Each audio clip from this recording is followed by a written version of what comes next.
As a huge lifelong fan of the King of the Monsters, today is probably one of my proudest days in my life. If you have not caught up with the recent headlines, let me inform you that Toho's Godzilla -1 has won the Best Visual Effects at this year's Oscars, which is unbelievable on so many levels. What is so amazing is the fact that this movie was made on a budget of just about $15 million, which is even less than 10% of the other nominees in the same category, which includes big Hollywood blockbusters like Mission Impossible and Guardians of the Galaxy Vol. 3. And this grand victory for the King of the Monsters comes just a couple of days after the iconic character completed 70 long years in pop culture. In this video, I am going to talk about the significance of this win for Godzilla and its impact on the future of cinema going forward. Before I begin, I am just going to make a small and humble request to all of you to spend 1 second of your time to hit the like button and subscribe to my channel, because it is the only thing that motivates me to keep working harder and to bring you more and more such awesome contents. With that, let us dive right into the main subject of this video. First of all, we have to understand that not so long ago, Godzilla movies for a great number of people used to mean nothing more than a childish monster movie with ridiculous special effects featuring a giant oversized atomic lizard destroying cities.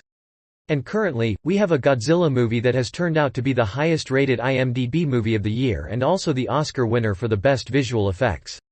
And let us not forget, we also have a shared cinematic universe with the Big G as its poster boy, which is arguably the most popular cinematic universe at the moment, probably second to just the MCU. So, it is no less than a miracle to witness how far the Godzilla franchise has come in a timespan of just 2 decades. Toho has truly shown us how a monster movie can be way more than just an oversized titan stomping over and destroying cities. Godzilla -1 truly deserves every bit of appreciation that it is getting at the moment. In fact, I would not have been surprised if this movie actually won the Best Picture. The movie was a beautiful, emotional and powerful depiction of the PTSD left over by the brutal atomic bombings in the minds of common people. The movie takes Godzilla back to his roots, where the character is once again treated like this walking epitome of the tragic impacts of war and loss of life. Everything about this movie, right from the background theme song, the beautiful cinematic shots, the design of Godzilla and character development, is just absolute perfection. A lot of people seem to believe that this movie has literally put Hollywood to shame. While that is true in a way, because the movie, made with a humble budget of just over $15 million, successfully managed to completely outclass a lot of recent big-budget Hollywood movies. But we must also realize and be thankful to Hollywood for introducing us to the Monsterverse, which led to an exponential rise in popularity of the Big G across the globe. The Monsterverse is in fact one of the primary reasons why people outside of Japan and America came to know about this movie in the first place.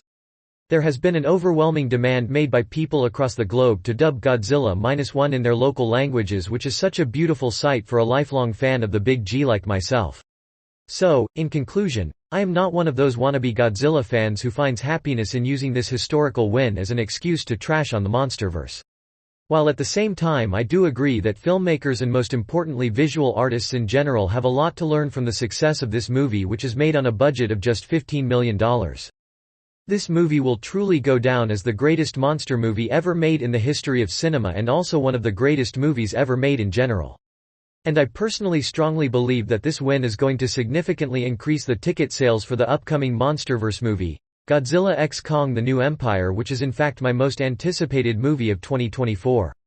To put things into perspective, Godzilla x Kong, which already looks like one of the craziest and most ridiculous monster movies ever made, is going to be like an after-party celebration for Godzilla fans who just had a monumental victory at this year's Academy Awards. I truly congratulate the team of Godzilla -1, especially writer-director and VFX supervisor Takashi Yamazaki, for his outstanding piece of work. So, that is all I had to share in this video. Let me know your own thoughts on this truly historical moment in the comments down below. And please do not forget to like this video and subscribe to my channel. Thanks for watching. Have a great day.